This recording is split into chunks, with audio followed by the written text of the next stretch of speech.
Hello everyone, patch 4.7 seems to be a pretty exciting patch coming our way with 3 new characters, Chlorinde, Sejuine, and Sethos, and while they do seem to have some pretty interesting and unique kits, I don't think this is the biggest news that is coming out in this patch. The biggest news that has been recently revealed is that Genshin and Hoyo is finally adding new endgame to this game. After like 3 years after 1.0 where they haven't even updated Spiral Abyss at all. They are finally adding new endgame to this game. Like finally. Everyone said Genshin could never from Star Rail. Guess what? Maybe we can. So I kind of wanted to go over the information that we have about this new endgame system. There are a lot of question marks that I have, so we'll kind of go over those as well. And yeah, we'll just go over the updates. First off, they're actually just increasing the normal Spiral Abyss primos from 600 to 800. Like they're actually updating rewards, so that's a surprise, like finally. But enough about the old Abyss. Let's start with this new Abyss. They call it the Fantasy Realm Epic Poem. Also, by the way, this is just a translation from a file that I just copied over to my doc, so exact wording may or may not be true, but the general idea is still there. So I believe that this is pretty much the same way with how Honkai Star Rail does their Memory of Chaos and their Pure Fiction. So just going to be another separate endgame content system that will probably run alongside each other or at the same time. So the location is as Mondstadt, and apparently this new Abyss is in Lisa's library, so I don't know what she's been hiding in there. This location, Mondstadt, implies that like every season we're gonna be like swapping different areas, so like different themes, which I think is quite interesting in the overworld. Maximum of 620 primos every season, so you know, more rewards is more nice.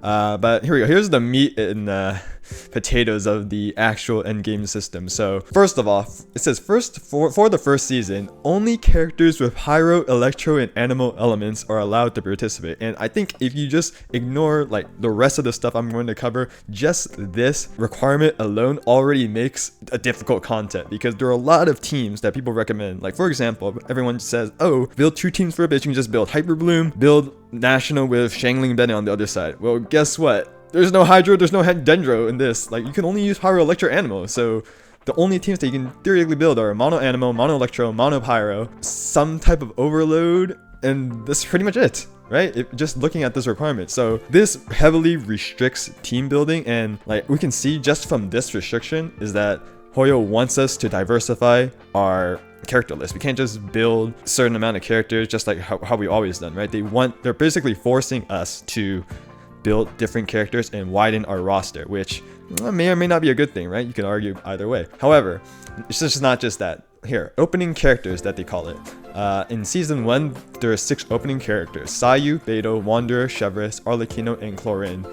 And apparently, you need to use all 6 of these characters exactly in your team. Yeah, which is pretty interesting. And if you don't own them, they'll just give you a trial version. And like I said, you cannot enter this new Abyss without all these characters in your team. So I'm not sure how many teams there are going to be, but assuming there are 2, like if you just look at this list, there's already kind of like some weird team building, right? Like you have Wander, which is the main DPS, and then Arlecchino and Chlorinde are also kind of main DPSs. So you have 2 teams and 3 main DPSs. That's already some weird team building that you have to like force into. So that's pretty interesting. The next thing is that these opening characters will receive special buffs in this new Abyss, the Fantasy Realm Epic Poem, and also the open world. Not sure what that really means, but maybe like every season, like if you walk around with your Wander and do some exploration, you actually get extra stats. That might be interesting. So I mean, like just looking at this, I guess you kind of have like, assuming that there are 2 teams, you're kind of forced to have like these 3 on one team and these 3 on another team, right?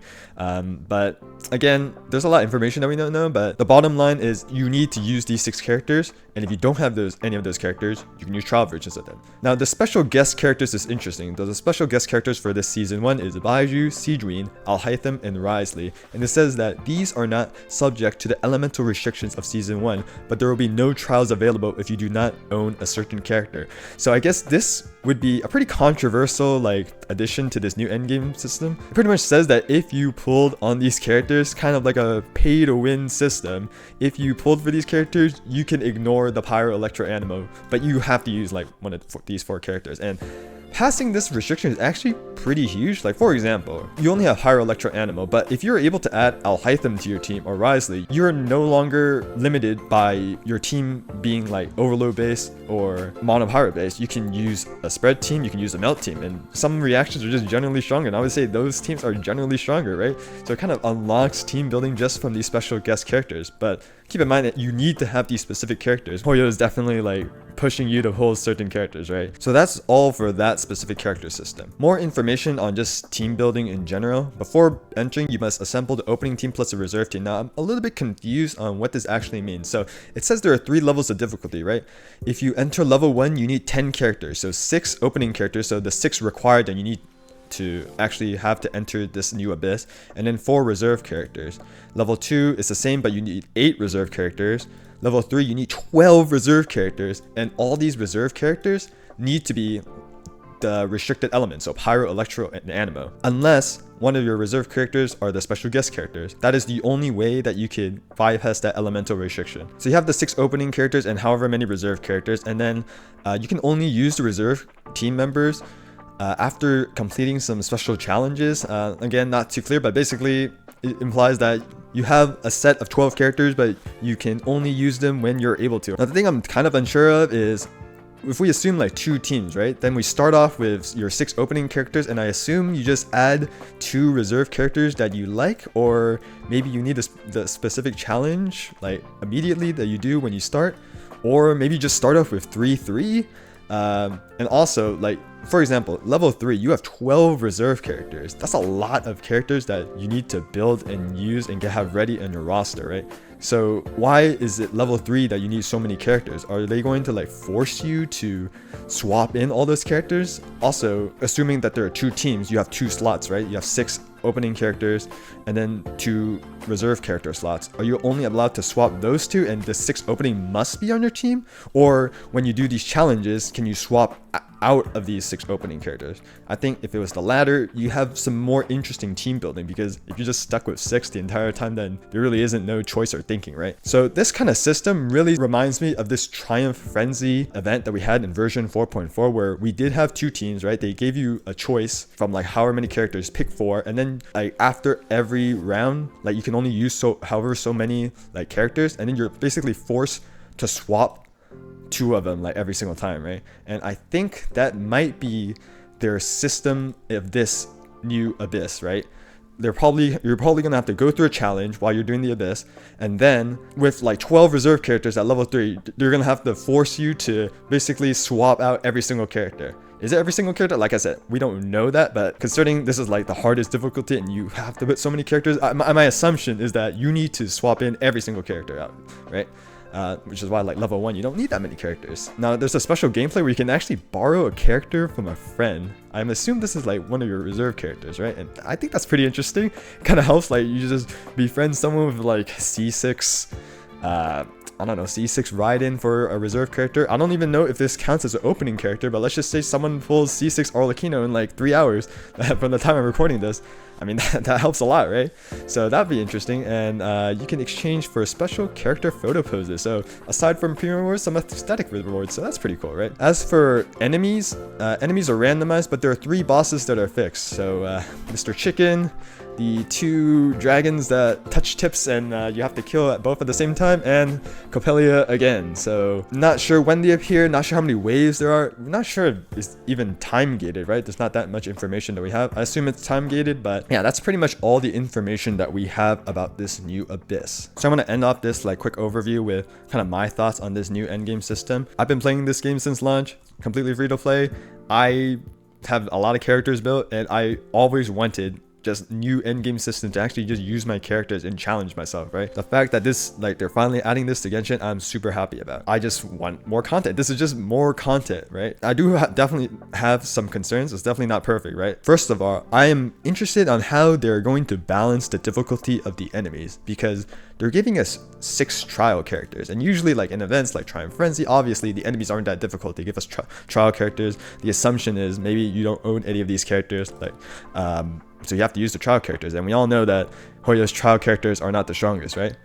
But keep in mind, this is like endgame content. So are they going to balance around the fact that you're going to have trial versions, or are they just giving you trial versions as a way of, oh, you can just clear it level 1. If you're wanting to aim for level 3, the expectation is that you actually have all these characters owned yourself and built. Also, one of my biggest concerns is that the main difficulty is the fact that you can only use certain elements as characters, right? That is the main restriction, and it's basically forcing a wide, I want to say champ pool for like League of Legends, right? But like a wide character pool that is like, you have multiple characters built, you have to use not so good characters because you just need, like for level 3, you need 12 reserve characters, 12 characters that are only Pyro, Electro, Animo. That's a lot of characters. So I do have a concern of if maybe that's a little bit too restrictive, combined with everything. So there are definitely a lot of things I do have question marks and do have concerns about this new endgame mode. However, like I said, I do like just any addition of endgame mode, like finally after 3 years. And I also do like the general idea that they're going with from a new endgame system. Abyss is just have your 2 best teams clear it, right? With this endgame system, like I said before, they're incentivizing a wider character pool that you have to use. And I think compared to like Abyss, we've kind of gotten,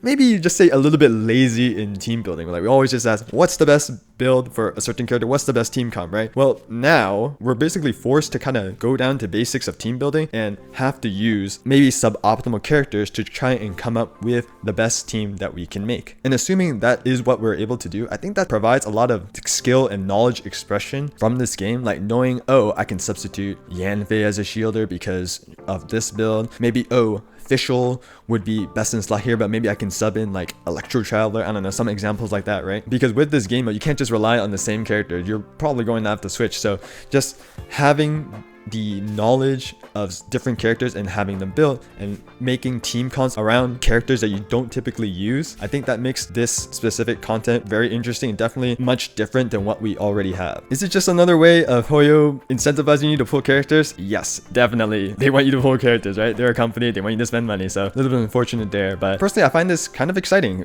because I know, like, I played Honkai Impact 3rd. I knew about like the weather system that they had. You had to build different element of characters, so I kind of did that in Genshin pretty early on. Like I have Noelle built, Ningguang built just for like, oh, I need a Geo DPS, right? And some other maybe like niche or not so used characters built like Kaya Rosaria. They're sitting on the bench right now because I literally don't have to use them, and part of me kind of regretted building them and wasting resources on them. But guess what? If there's going to be a next season and one of the restricted elements is Geo, well, guess what? Now I have Geo characters that I can fill out my roster with because I might not have enough characters otherwise. And the last thing I want to address is this idea of, oh, this isn't very like friendly to like newer players and this is like only for extremely veteran players, like for example me or like Whales and stuff. I've seen this argument a lot for a lot of endgame content, like for example in MMOs like Final Fantasy 14. My quick thoughts on that like subject of endgame versus casual content is that I think there's just content that should be tailored to both, right? Casual players have basically, I mean,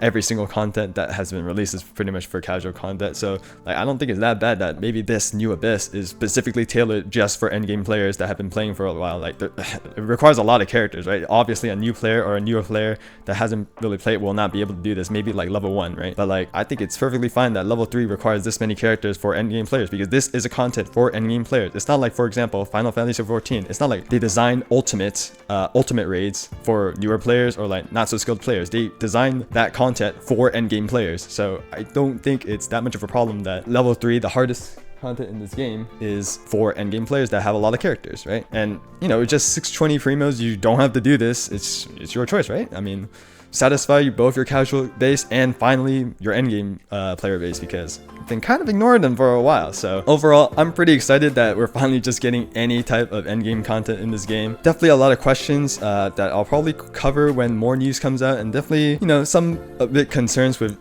the restrictive team nature, the amount of characters you have to build, but overall, pretty excited. So any thoughts you have, maybe you disagree, agree, you know, feel free to leave them in the comments. Follow the channel, sub, like the video. I'll definitely be following any news in the upcoming weeks closer to 4.7 about if there are any more information that kind of clears up this general gameplay. And yeah, I hope you all have a wonderful day.